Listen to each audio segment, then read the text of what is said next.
아직 신에게는 12척의 배가 남아있사옵니다. 더 이상 살 곳도 물러설 곳도 없다.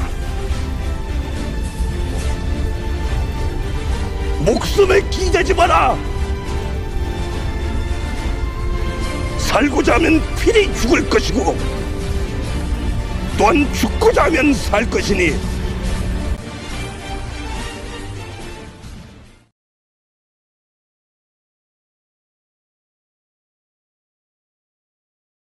다른 아이들과 모여 놀라치면 나무를 깎아 화살을 만들고 그것을 가지고 동리에서 전쟁 놀이를 하였으며 자기 뜻에 맞지 않는 자가 있으면 그 눈을 쏘려고 하여 어른들도 꺼려 감히 그의 문 앞을 지나려 하지 않았다. 여름에 참외밭을 지나가다가 참외가 먹고 싶어 달라고 요청했으나 거절당했는데 이에 화가 난 그는 집에 가서 말을 타고 참외밭을 엉망으로 만들었다. 그 후엔 참외밭 주인이 그에게 참외를 거저주고 싶어 했다. 어른들에게 화를 쏘고 참외밭을 엉망으로 만들어버린 이 귀여운 사과뭉치 소녀는 훗날 임진왜란 속 난세영후 충무공 이순신이 됩니다. 조선의 한성부 건천동 현 서울특별시 중구 일지로에서 태어난 이순신. 이순신은 어린 시절을 대부분 서울 건천동에서 보내고 소년기에는 외가였던 충남 아산에서 자라게 됩니다. 그리고 20살 때 그는 보성군수 방진의 딸인 방순인과 결혼을 하고 22살이 되자 생애 처음으로 무예를 배우게 됩니다. 그의 나이 28살이 되던 때에는 묵과 별시에 응시하였지만 승마 도중에 낙마하였고 옆에 있던 버드나무 껍질로 다리를 동여매고 시험을 진행하였으나 결국 탈락하게 됩니다. 그 후 4년 뒤 드디어 묵과에 급제하며 32살에 육군 초급 장교로 공직생활을 시작하였습니다. 그러다 이순신은 일본의 이상징후가 포착된 1580년 선조는 능력 있는 장군들을 특진시켜 배치하게 됐는데 이순신도 그중 하나로 36살에 전라도 고흥 발포진의 종사품인 수군 만으로 무임해서 최초의 수군 근무를 시작하게 됩니다.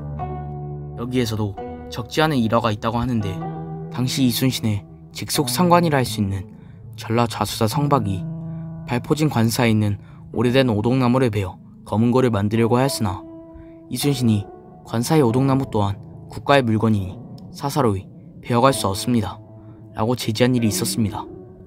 이후 성박의 후임으로 온 전라 좌수사 이용이 전임자의 말만 듣고 이순신을 해코지하려고 하다가 당시 전라 감영의 도사직을 수행하고 있던 조헌이 이순신의 근무평점을 타 무관들과 비교해 따져서 이순신에 대한 부당한 평가를 고쳐냈다는 유명한 일화가 있습니다.